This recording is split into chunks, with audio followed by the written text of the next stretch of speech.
Hi, Tiny Loves. We are on chapter 20, the very last chapter of this Borrower's book. The last thing that happened was the boy had used the pickaxe to make a hole in the grate. And the rat catcher was trying to smoke everything out of the borrowers out of the hole by cementing one part in and then blowing the smoke through. So there's a lot of hullabaloo in the kitchen, and then the boy just broke the grate. All right, chapter 20. But, exclaimed Kate, didn't he see them come out? No, Mrs. Driver came along then in a flurry of annoyance because they were late for the train. She bustled them into the cab because she wanted to get back again, she said, as fast as she could, to be in at the death. Driver was like that. Kate was silent a moment, looking down. So that is the end, she said at last. Yes, said Mrs. May. It could be, or the beginning. But, Kate raised a worried face, perhaps they didn't escape through the grating. Oh, they escaped all right, said Mrs. May lightly. But how do you know? I just know, said Mrs. May. But how did they get across the fields with the cows and things, and the crows? They walked, I suppose. The Henderries did it. People can do anything when they have a mind to. But poor Homley, she'd be so upset. Yes, she was upset, said Mrs. May. And how would they know the way? By the gas pipe, said Mrs. May. There's a kind of ridge all along through the spinney across the fields, you see. When men dig a trench and they put a pipe in it, all the earth they've dug up doesn't quite fit when they've put it back. The ground looks different. But poor Homley didn't have her tea or her furniture or her carpets or anything. Do you suppose they took anything? Oh, people always grab something, said Mrs. May shortly. I'm sorry, that says shortly. I just thought the T and the D, or T and the L was a D, said Mrs. May shortly. The oddest thing sometimes, if you've read about shipwrecks. She spoke hurriedly as though they were tired of the subject. Do be careful, child. Not gray next to pink. You'll have to unpick it. But, went on Kate in a despairing voice as she picked up the scissors, Homley would hate to arrive there all poor and destitute in front of Loopy.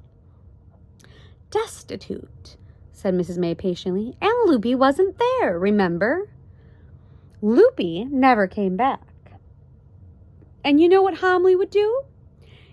Can't you see her? She'd be in her element. She would tie her apron on at once and cry, these poor silly men, and she'd bustle and fuss and cook and clean and make them wipe their feet when they came in. On what? Asked Kate. On a piece of moss, of course, laid down at the door. Were they all boys? Kate asked after a moment. Yes, harpsichords and clocks, and they'd spoil Arietti dreadfully. What did they eat? Did they eat caterpillars, do you think? Oh, goodness, child, of course they didn't. They had a wonderful life, all that Arietti had ever dreamed of. They could live very well. Badger sets are almost like villages, full of passages and chambers and storehouses. They could gather hazelnuts and beechnuts and chestnuts.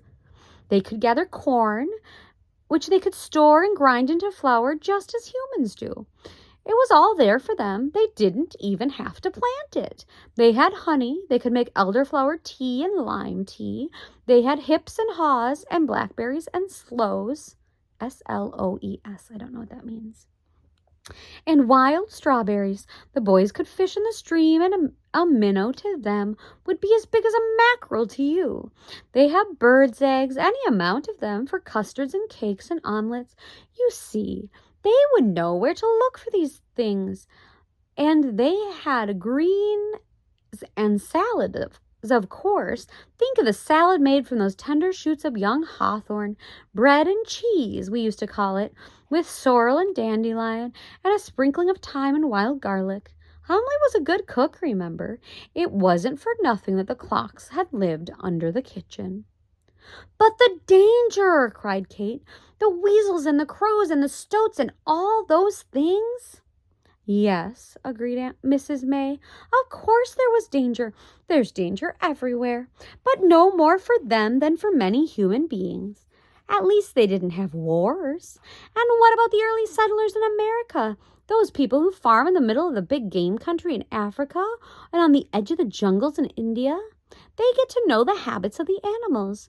Few animals kill for the sake of killing. Even rabbits know that when a fox isn't hunting, they will run quite near them when he's full fed and lazing in the sun.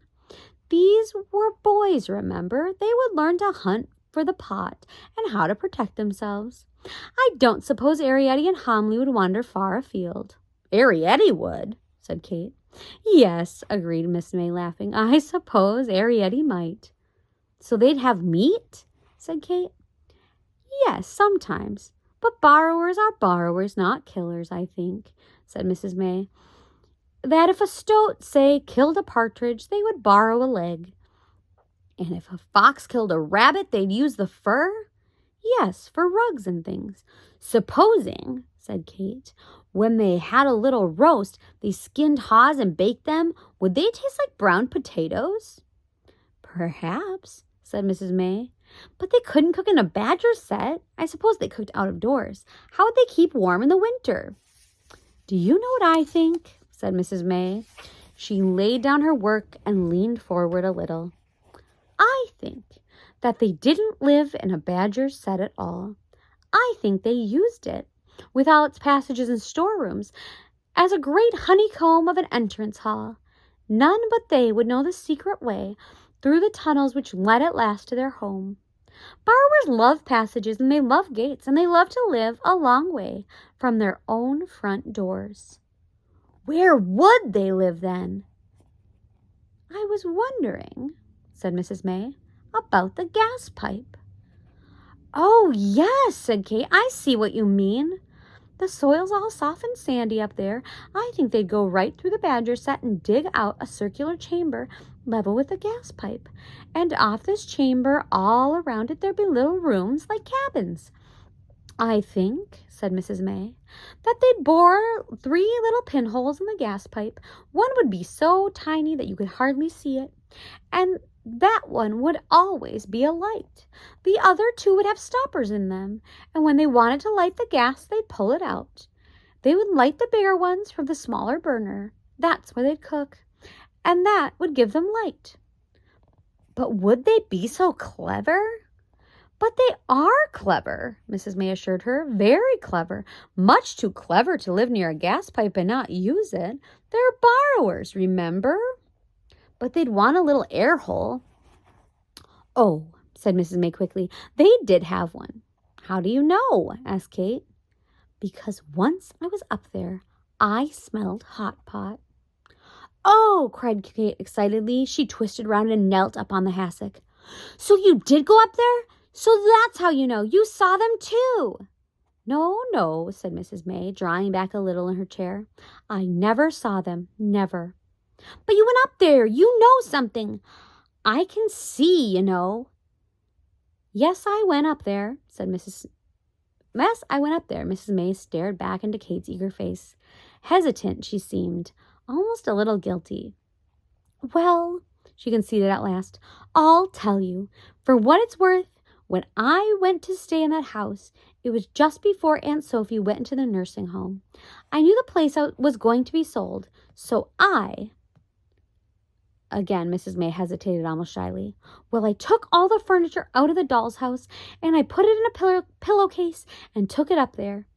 I brought things out, too, out of my pocket money. Tea and coffee beans and salt and pepper and cloves and a great packet of lump sugar. And I took the whole lot and a lot of little pieces of silk which were left over from making a patchwork quilt. And I took them fishbones for needles, and I took the tiny thimble I got in a Christmas pudding and a whole collection of scraps and cracker things I'd had in a chocolate box. But you never saw them? No, I never saw them. I sat for hours against the bank below the hawthorn hedge. It was a lovely bank, twined with twisted hawthorn roots and riddled with sandy holes. There were wood violets and primroses and early campion. From the top of the bank, you could see for miles across the fields. You could see the woods and the valleys and the twisting lanes. You could see the chimneys of the houses. Perhaps it was the wrong place. I don't think so. Sitting there in the grass, half dreaming and watching the beetles and ants, I found an oak apple. It was smooth and polished and dry, and there was a hole bored in the side of it and a slice off the top. The teapot! Exclaimed Kate. I think so. I looked everywhere, but I couldn't find the quill spout. I called then down the holes as my brother had done. No one answered. The next day when I went out there, though, the pillowcase had gone. And everything in it? Yes, everything. I searched the ground for yards around in case there might be a scrap of silk or coffee bean, but there was nothing. Of course, someone passing might have picked it up and carried it away. That was the day, said Mrs. May, smiling, that I smelt hot pot. And which was the day, said Kate, that you found Arrietty's diary? Mrs. May laid down her work. Kate, she began in a startled voice, and then uncertainly she smiled. What makes you say that? Her cheeks became quite pink. I guessed, said Kate. I knew there was something you wouldn't tell me, like reading someone else's diary. It wasn't the diary, said Mrs. May hastily, but her cheeks became even pinker. It was a book called Memoranda, the book with blank pages. That's where she'd written it. And it wasn't on the day I found it, but 3 weeks later, the day before I left. Kate sat silent, staring at Mrs. May.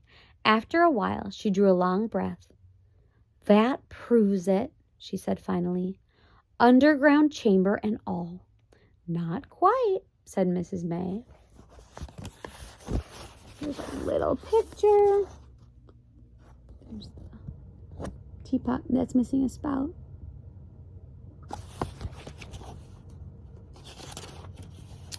Why not? Asked Kate.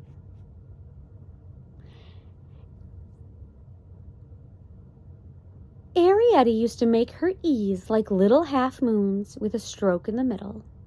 Well, said Kate. Mrs. May laughed and took up her work again. My brother did too, she said. And that's the end of the borrowers. It was always one of my favorite series growing up, and I'm so glad I got to read it to you, and I hope that you really loved it. And yeah, let me know if you think that we should do the next one. Okay, love you.